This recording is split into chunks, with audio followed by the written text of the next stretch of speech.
제목은 누가 가정의 주인인가입니다. 가정의 달을 맞이해서 여러분의 가정에 하나님의 은혜가 정말 늘 샘솟듯이 솟아나고 넘쳐나시기를 축원합니다.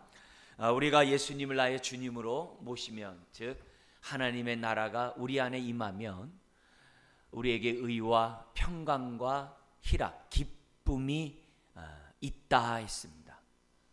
우리 가정도 마찬가지입니다. 우리 가정의 주인을 주님으로 모시면 그 가정에는 하나님의 통치를 받기에 의와 평강과 희락이 있습니다. 가정은 하나님의 창조의 꽃으로 하나님이 만드셨다는 거 여러분 잘 아실 것입니다. 하나님은 이 세상을 창조한 다음에, 그리고 온 우주 만물을 만드신 다음에 사람을 만드셨어요. 만약에 사람을 먼저 만들었다고 한다면 사람은 먹고 살기가 힘들었을 거예요. 그러나 사람이 살아가는데 가장 최적의 환경과 여건을 하나님이 조성하신 다음에 제일 마지막에 사람을 창조하셨어요.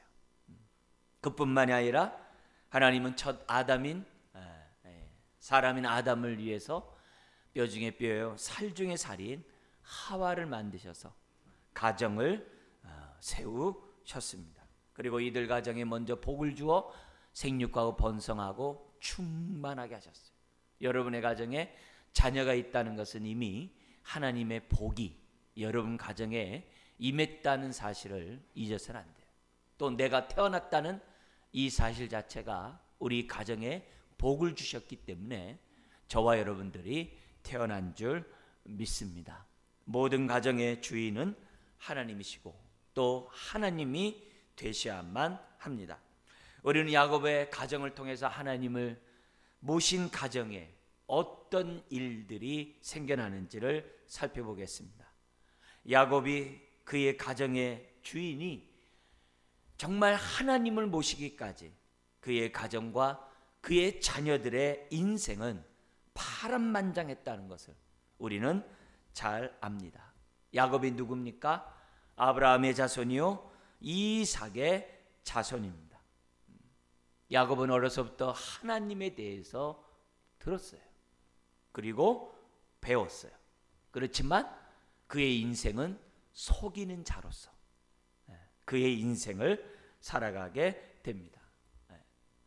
그의 가정에 하나님을 주인으로 모시기까지 야곱은 하나님의 말씀에 따라 정말 순종하며 온전히 주님을 따르지 않았던 것을 보게 됩니다. 야곱은 사실 하나님을 만난 자였죠. 형 에서를 속이고 야반 도주할 때 그는 베델에서 피곤한 몸을 돌베개에 맡기면서 잠을 청하죠. 근데 하나님은 그 야반 도주하며 언제 집으로 돌아올지 모르는 이 기약 없는 이런 자신의 삶에 많은 두려움이 있었어요. 그때 하나님이 나타나셔서 내가 너와 함께 할 것이고 너를 반드시 이곳으로 다시 돌아오겠다라고 약속을 합니다. 그러자 야곱이 잠이 깨어서 과연 하나님이 여기 계시거늘 내가 알지 못했도다. 하나님을 만났어요. 나를 다시 돌아오게 하면 하나님은 나의 하나님이 되고 내가 이곳을 하나님의 전이 되게 하고 나의 소득의 모든 것의 10분의 1을 하나님 앞에 드리리다. 야곱은 하나님을 만나고 하나님 앞에 신앙의 결단까지 한 사람이에요. 자기 외삼촌 라반의 집에서 20년 동안 정말 하나님의 돌보신 가운데 거부가 되어 내려왔을 때 자기 형 에서가 온다는 말을 듣고 두려웠어요.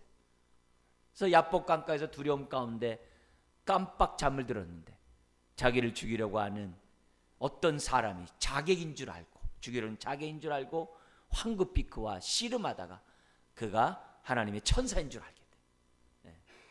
그리고 야곱은 그 자리에서 내가 하나님의 얼굴을 뵀다라고 하는 그 의미로서 그 장소를 분이엘이라고 합니다.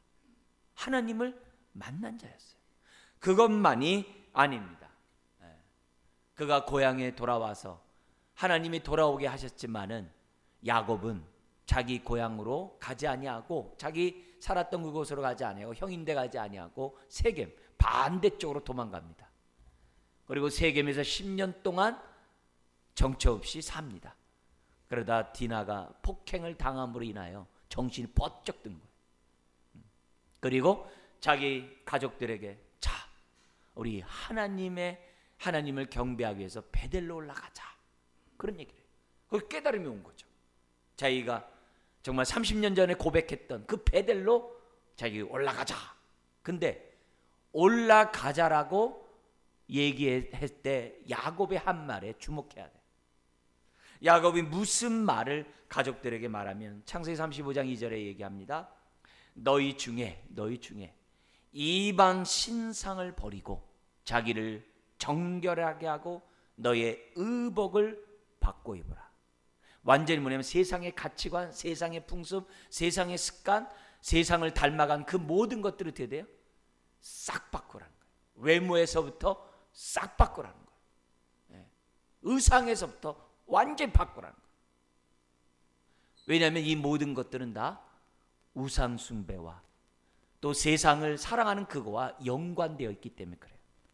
그러니까 야곱이 디나의 사건으로 고향에 베델로 올라가자라고 얘기하면서 그가 했던 너희 중에 있는 이방 신상을 버리고, 이 말은 무슨 말이에요? 하나님을 만났음에도 불구하고 자기 집안에 온갖 우상이 있는 것을 방치해 놨다는 거예요. 자기 사랑하는 둘째 우리 부인 라헬이 자기 아버지의 가정 우상신인 드라빔을 갖다가 훔쳐왔을 때 그걸 버리지 않게 했어요.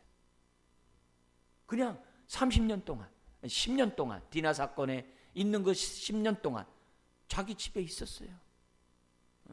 자기 집에 있어요. 그걸 방치했던 야곱이에요. 이게 무슨 말입니까?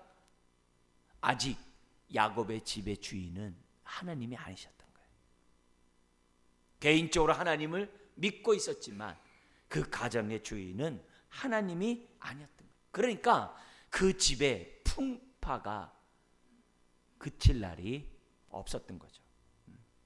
이렇게 하나님을 만났음에도 불구하고 야곱의 신앙은 그의 자손들에게 전수되지 않았어요. 그러니까 요셉을 편애하지 않나, 자식들에게 제대로 교육하지를 못하지를 않나, 심지어 유다 사건 아시죠? 유다에 의해서 우리 정말 다말과의 그런 속에 애 낳는 그 과정 속에 그 유다의 그 행동을 보세요. 시아버지로서의 행동이 제로예요. 그의 아들들은 하나님의 진노를 받아 죽을 수밖에 없도록 아무런 영향력 끼치지 못하는 유다의 가정이었던 것을, 세겜의 그 땅에 살면서 자기 딸이 세상을 사랑하는 그 모습도 막지 못하는, 아무런 영향력을 끼치지 못하는 그런 가족이었고, 심지어는 형제들끼리는 어땠습니까? 서로 반목하고 서로 사랑하는 그 모습이 없었던 것을 우리는 야곱의 가정을 보면 너무 잘 알 수 있어요. 그런데 안타까운 것은 야곱의 이런 모습이 오늘날 그리스도인이라고 하는 가정 가운데서도 여전히 나타나고 있다는 겁니다. 여러분, 야곱의 가정은 하나님의 축복 가운데 대가족이 되었어요. 그러나 그 축복을 제대로 누리지를 못했어요.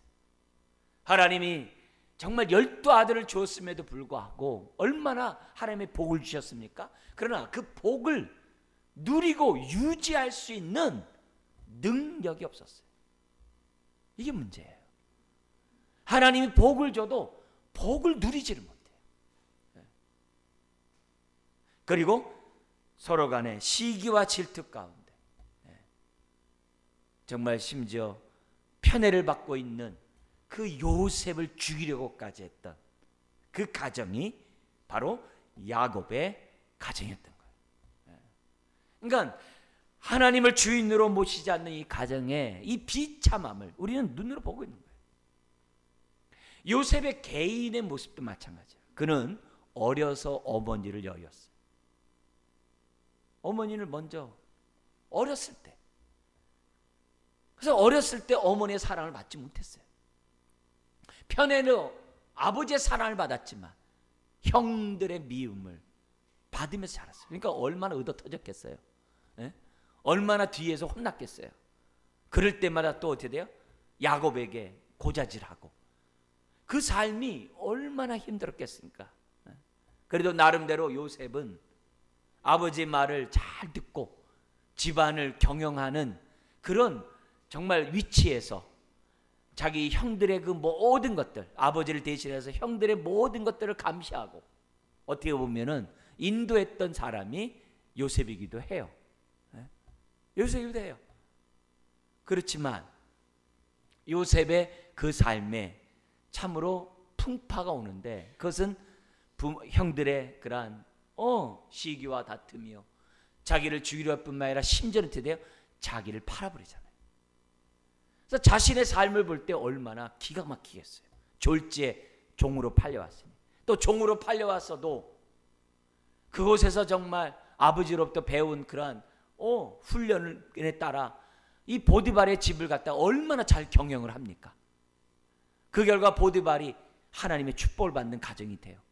그러나 그것도 잠시 모함을 받아서 감옥에 갇히잖아요. 그랬을 때 요셉의 마음이 얼마나 절망스럽겠어요. 포로로 끌려온 것도 기가 막힌데 나름대로 열심히 살려고 했는데 또 감옥에 가니 얼마나 그 마음이 좌절이겠어요. 아마 하나님도 원망했을는지 몰라요.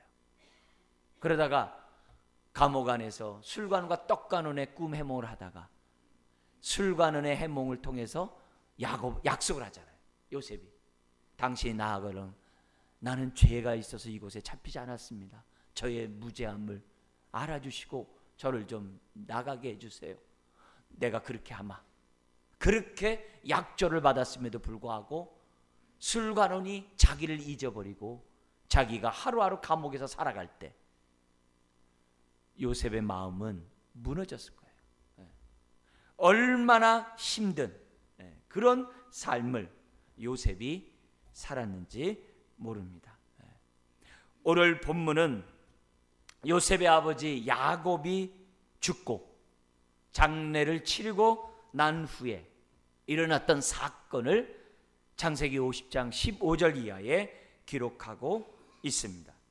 15절에 보니까 요셉의 형들은 자기 아버지 야곱이 죽자 두려움이 몰려왔습니다. 혹시 요셉이 우리를 미워해서 우리의 행한 모든 악을 다 갚으면 어떡하지? 여러분, 야곱이 애굽 땅에 거주한 횟수가 17년이라고 그래요.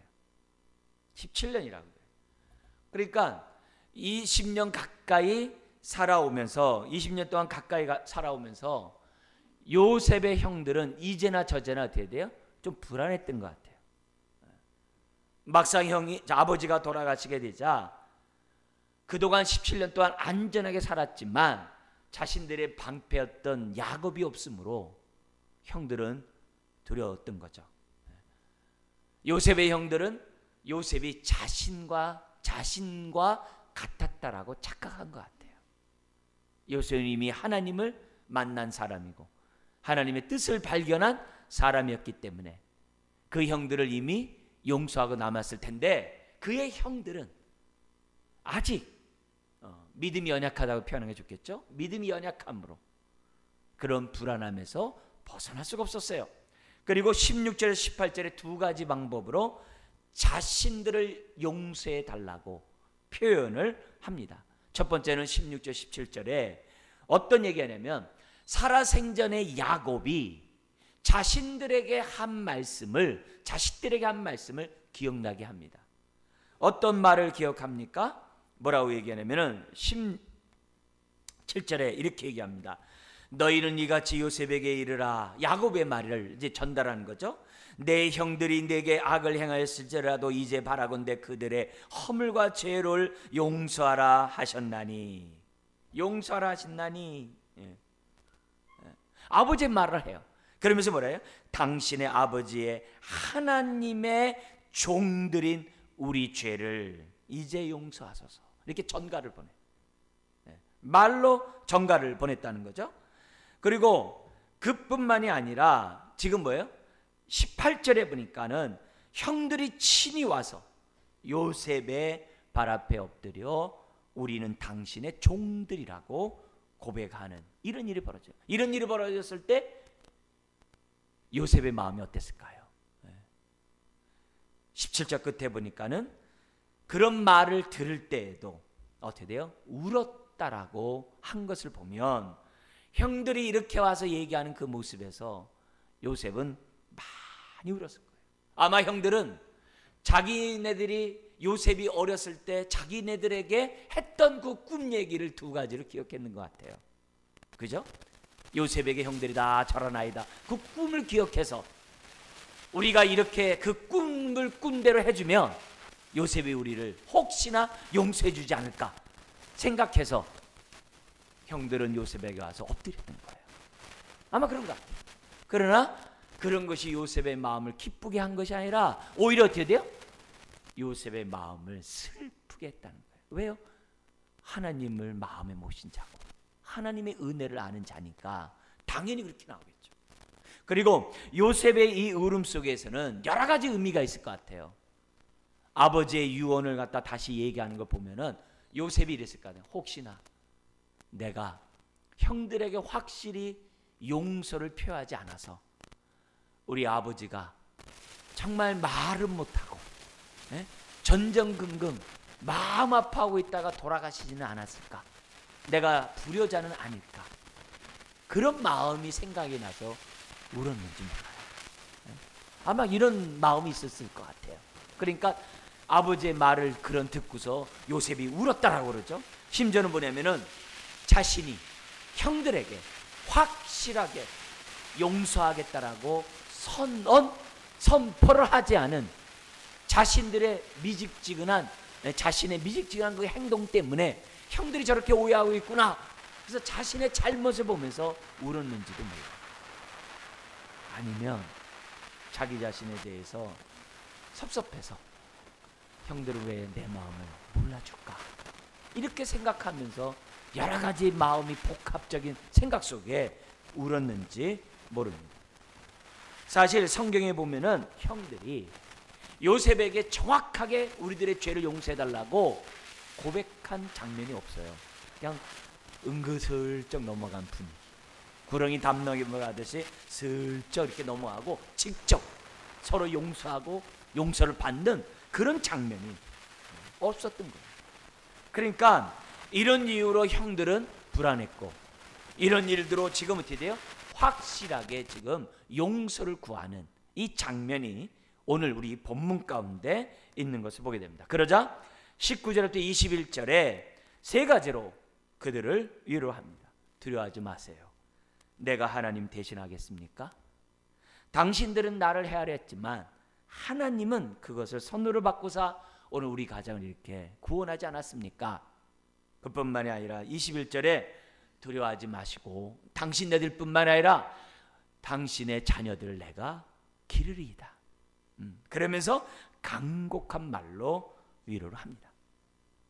여러분, 우리는 이 요셉의 말을 통해 하나님을 가정의 주인으로 모신 그 인생과 그 가정에 어떤 일들이 벌어지는지를, 어떤 특징들이 하나님을 주인으로 모신 가정에 나타나는지를 우리가 살펴보면서 오늘 저와 여러분들의 가정을 비춰보기 원해요. 그로 인하여 정말 우리 가정은 하나님이 주인인가 한번 살펴보는 이 시간이 되었으면 좋겠어요. 첫 번째는 요셉의 한 말 19절에 있습니다. 첫 번째 같이 한번 읽겠습니다. 요셉이 그들에게 이르되 두려워하지 마소서 내가 하나님을 대신하리까. 하나님을 마음에 또 하나님을 가정의 주인으로 모시는 사람들의 가정의 특징을 보면요, 용서를 구하고 용서를 하는 그 모습이 있다는 겁니다. 여러분 19절의 말은 뭐예요? 내가 형들 용서한단 말이에요. 오래전에 용서했고 지금도 용서하니 두려워하지 말라는 말이에요. 내가 형들의 악을 갖다가 내가 안 갚음한다고? 있을 수 없는 일이고 그것은 하나님을 대신하는 일이기 때문에 저는 그런 일을 행하지 않겠습니다. 보복하지 않는다는 말을 내가 하나님을 대신하리까? 이런 표현을 썼다는 거예요. 그래서 우리 주변에 하나님을 가정으로 모시는 또 사람들의 이렇게 가정들의 특징을 보면 항상 용서를 구하고 용서를 해요. 그리고 하나님의 통치를 받는 가정들을 보면요, 잘못을 은근슬쩍 넘어가는 일이 적어요. 오히려 정확하게 내가 잘못했다라고 아주 분명하게 하나님의 통치를 받으니까 주님의 통치를 받잖아요. 그러니까 그 주님의 뜻 가운데 내가 잘못한 것에 대해서 정확하게 얘기를 해요. 은근슬쩍 구렁이 담 넘어가듯이 서로 용서하고 이렇게 용서했겠지 그렇게 넘어가질 않아요. 과거의 것에 대해서 과감하게 딱 단절하고 이전 것은 지나갔으니 보라 새 것이 되었다라는 마음으로 가정들이 나가요. 그러니까 스스럼 없어요. 그리고 가정의 화목이 있는 것을 보게 됩니다. 그런데 그 가정에 하나님을 자신의 주인으로 모시지 않는 가정의 특징을 보면은 자기 소견에 오른 대로 행동해요. 그리고 자기 주장이 강해. 그리고 받은 상처를 자꾸 얘기를 해요. 그러니까 온 집안의 사랑은 온데간데 없고 어떻게 돼요? 가정 안에서 받은 상처만 다 갖고 있는 거예요.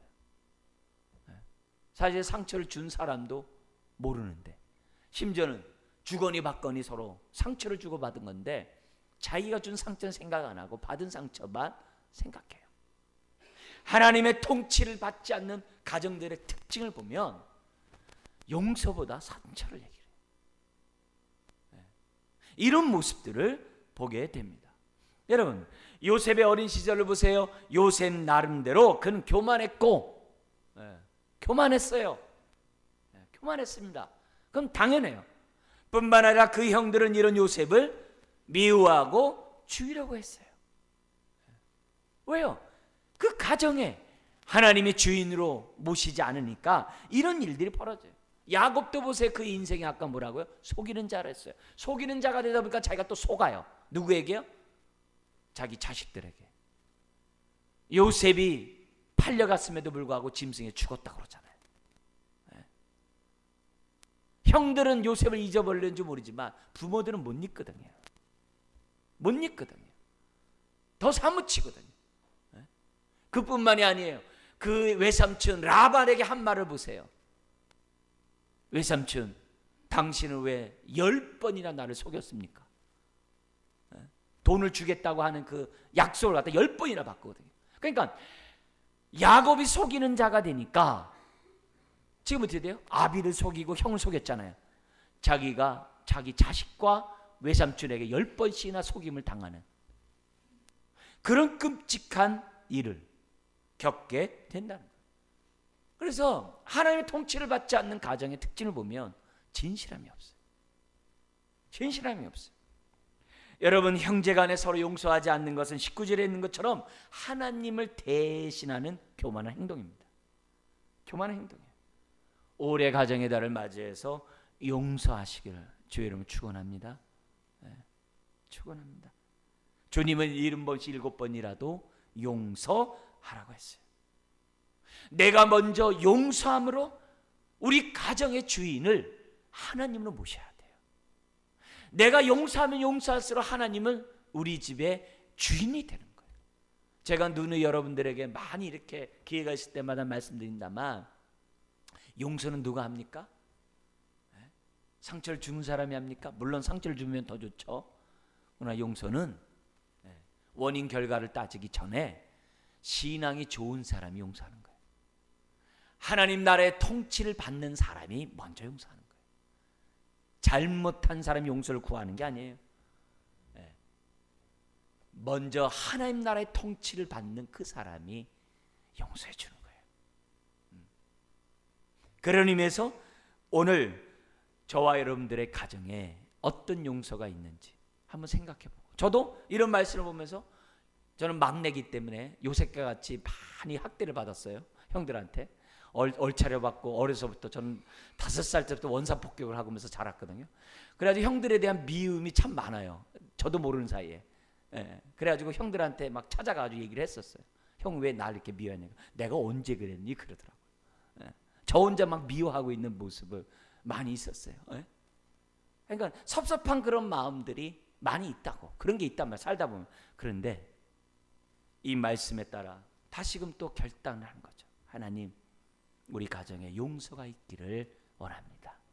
우리 그로 인하여 하나님이 우리 가정의 주인 되기를 원합니다. 여러분, 용서함으로 하나님을 여러분의 가정의 주인으로 모시기를 주의 이름 축원합니다. 용서하셔야 돼. 네, 용서하셔야 돼. 정말 몰라요. 용서하세요. 이전 것은 지나갔으니 보라 새 것이 되었더라. 육신의 생각은 사망이요 성령의 생각은 생명과 평안이라. 네? 우리의 과거의 상처는 지나간 것으로 좋게 해요. 그걸 자꾸 연연하면 우리들의 삶에 천국이 없어요. 지나간 것은 지나간 것으로 좋게 해요. 우리 이 시간 이후로 새롭게 여러분의 가정에 용서가 임함으로 하나님의 나라가 여러분의 가정에 임하시기를 다시 한번 주의 이름으로 축원합니다. 두 번째, 하나님을 가정의 주인으로 모신 사람들의 특징은 21절에 나타나요. 같이 한번 읽겠습니다. 당신들을 두려워하지 마소서. 내가 당신들과 당신들의 자녀를 기르리다 하고 그들을 간곡한 말로 위로하였더라.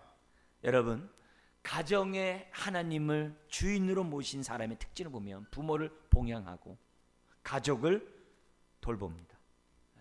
가족을 돌봅니다. 창세기 46장에 보면은 기근을 당하는 그때 요셉은 자신들의 가족을 애굽으로 부릅니다. 그죠? 애굽으로 불러요. 46장에 70명의 이름이 기록되어 있어요.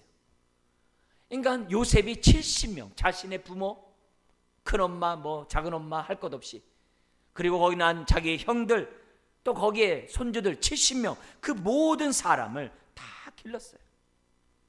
오늘 본문에서도 말합니다. 당신들과 당신의 자녀들을 기르리라.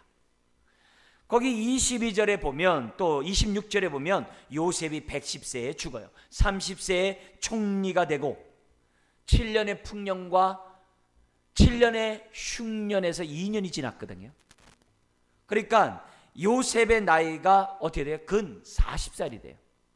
그죠? 40살에서 110세까지 살았으니까 70년 동안 요셉이 야곱의 가족을 돌봤다는 것으로 기록되어 있어요. 기록되어 있어요.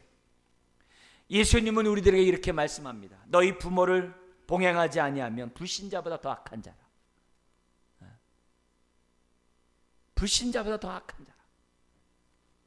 부모가 이유가 어쨌든 간에 봉양하지 않으면 불신자보다 악해요. 심지어는 부모를 돌보지 않고 신앙생활하면 우리가 행하는 그 모든 헌신은 다 고르반이다. 외식적이다. 이게 하나님이 안 받으시겠다는 거예요. 그런 신앙은 하나님이 받지 않겠다는 거예요.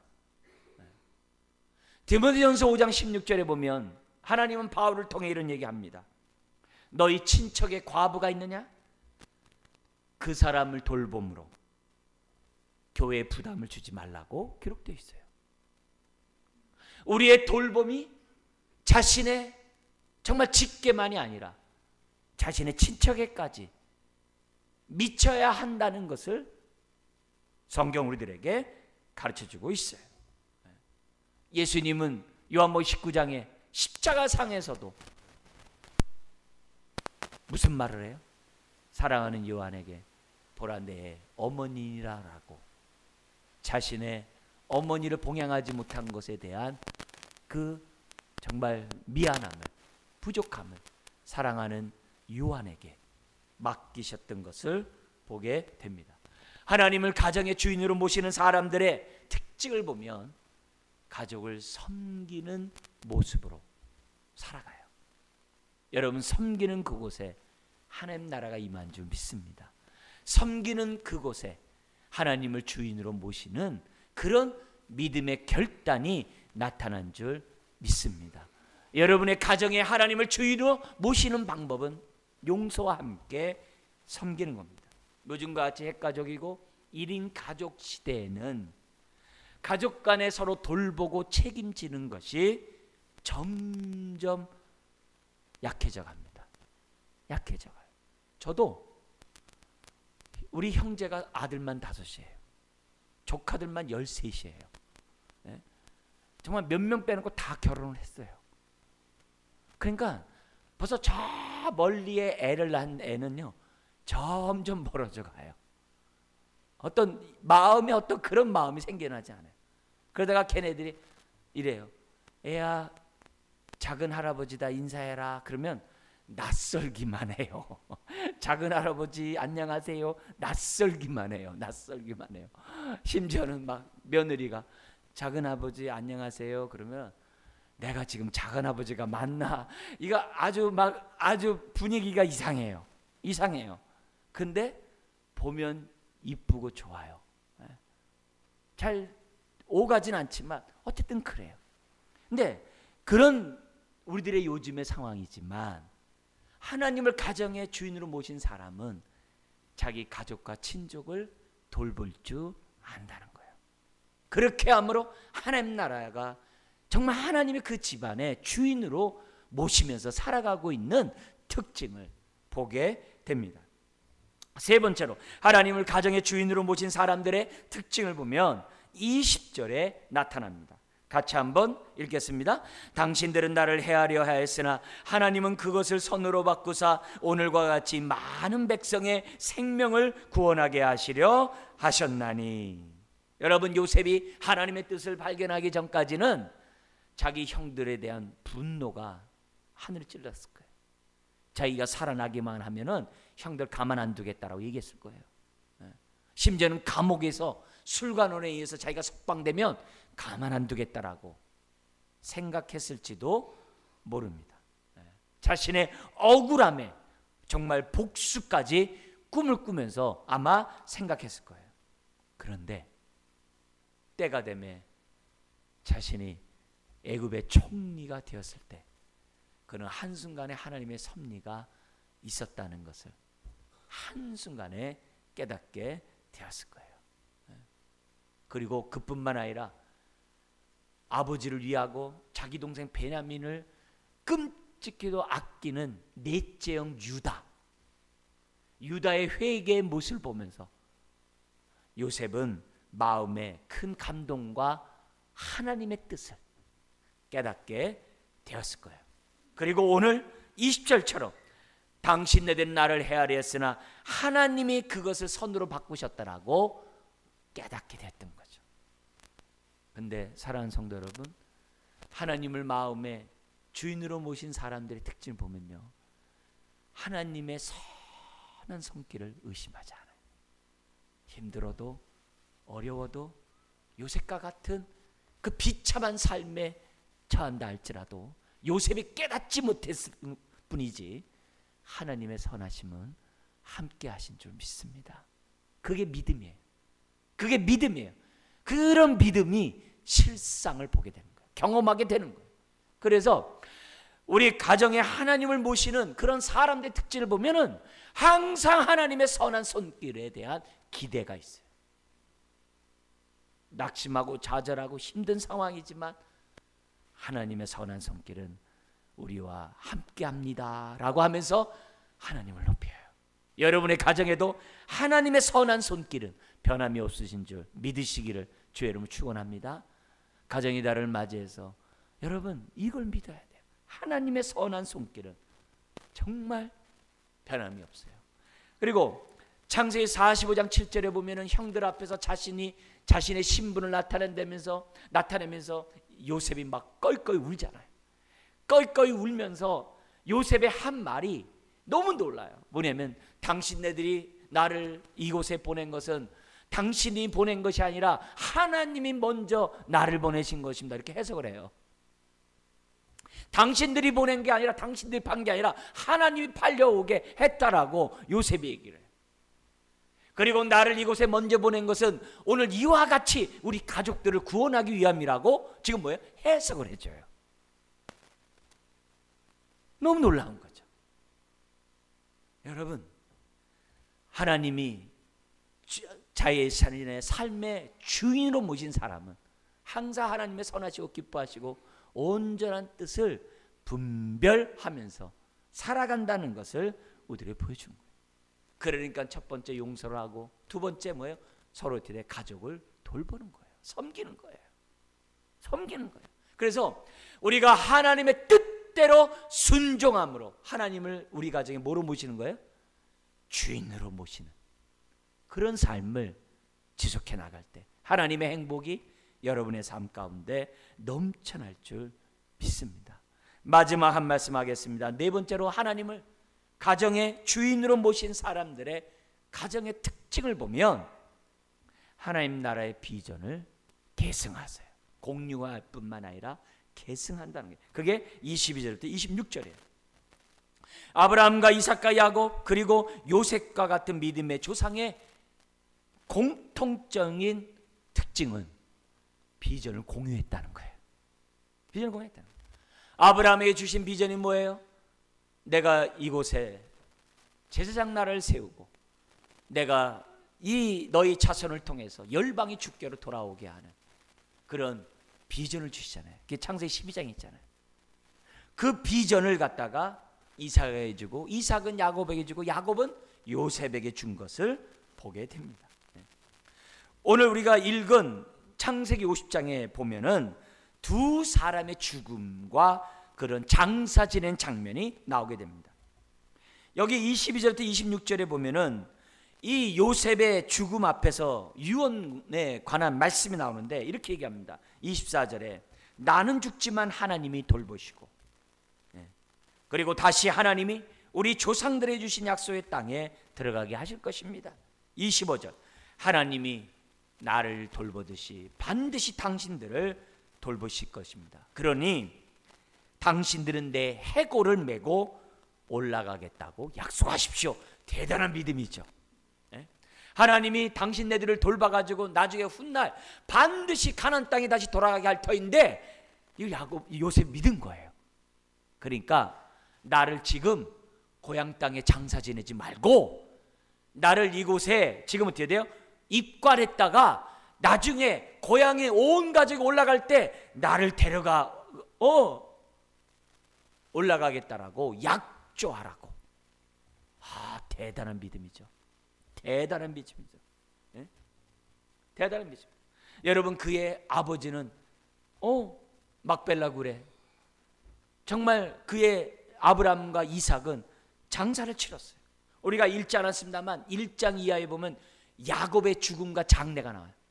고향에 가가지고 그 조상의 묘에 정말 장례를 지냈던 것을 우리는 알아요. 근데 요셉은 굳이 그런 수고하지 말라는 거예요. 입감만 해놨다가 나중에 온 가족이 다시 다 가나안 땅에 가게 될 터인데 그때 나도 데려가 달라고.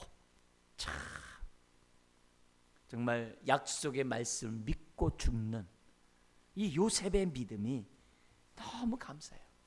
그래서 출애굽했을 때 이스라엘 백성은 유언에 따라 이 유고를 메고 출애굽을 합니다. 그리고 40년 동안 광야에 메고 다녀요. 메고 다닐 때 자식들이 불편했을까요? 우리 조상이 이게 무겁게 이게 뭐야 이렇게 했을까요? 그게 아니겠죠. 믿음 없는 자식들에게 우리 요셉 할아버지의 믿음을 본받자. 요셉 할아버지의 믿음을 본받자. 그는 애굽 땅에서도 가나안 땅에 대한 비전을 가지고 믿음으로 죽지 않았느냐, 그리고 약속하지 않았냐. 우리가 그래서 후손들이 지금 400년이 지난 후손들이 지금 뭐야 메고 가지 않냐. 우리도 그 할아버지의 믿음을 본받자라는 시청각 교육을 시키는 요셉이 되었다는 것을 우리에게 보여줍니다. 여러분 요셉의 이러한 신앙은 스스로 깨닫는 게 아니에요. 창세기 49장에 보면 아버지 야곱으로부터 듣게 돼요. 그리고 배우게 되고 또한 직접 개인적으로 요셉이 야곱한테 부탁을 받아요. 나 가나안 땅에다가 묻어달라고 해준 거예요. 그러니까 요셉은 아버지로부터 약속의 땅에 대한 비전을 받았기 때문에 지금 오늘과 같이 요셉은 자식들에게 자기의 유언을 했던 것을 보게 됩니다. 여러분, 요셉은 야곱이 죽고 61년을 더 살다가 죽습니다. 그러나 61년이 죽고 난 다음에 죽었지만 60년이 지나면서도 약속의 땅에 대한 비전을 잊지 않고 지금 자식에게, 자손들에게 부탁하는 이 모습을 보게 됩니다. 여러분, 하나님을 가정의 주인으로 모신 사람들의 특징을 보면 복음과 하나님 나라에 대한 비전이 있어요. 자신의 가정을 통해서 이루시고자 하는 하나님의 선한 손길에 삶을 맡겨요. 그래서 하나님 앞에 기도합니다. 하나님, 우리 가정이 하나님 나라를 확장하는데 쓰임받기를 원합니다. 여러분, 우리가 하나님 앞에 비전을 선언함으로 하나님을 우리 가정의 주인으로 모시는 정말 그런 가정이 돼야만 합니다. 여러분, 믿음의 부모들은 자식에게 세상의 좋은 것들, 부귀영화를 물려주지 못한다 하더라도 자식들에게 하나님 나라에 대한 신앙을 전수시키면 성공한 인생이에요. 그러나 아무리 세상의 대통령 자리를 물려줘도 하나님 나라의 비전을 주지 않으면 실패한 인생이에요. 실패한 인생이에요. 오늘 우리가 가정의 달을 맞이해서 하나님은 복된 가정 되기를 원해요. 복된 가정은 절절로 되는 것이 아니에요. 하나님을 우리 가정의 주인으로 모시는 믿음의 행동을 할 때 우리의 가정은 정말 봄과 같은 복된 가정이 될 줄 믿습니다. 하나님을 주인으로 모시는 가정에는 용서가 있어요. 섬김이 있어요. 정말 하나님의 뜻대로 우리의 삶을 해석하는 능력이 있어요. 뜻대로 살고자 하는. 그리고 네 번째, 정말 하나님의 나라를 위해 비전을 공유하고 전수하는 그런 모습이 있습니다. 이런 가정을 이루시기를 주의 이름으로 축원합니다. 기도하겠습니다.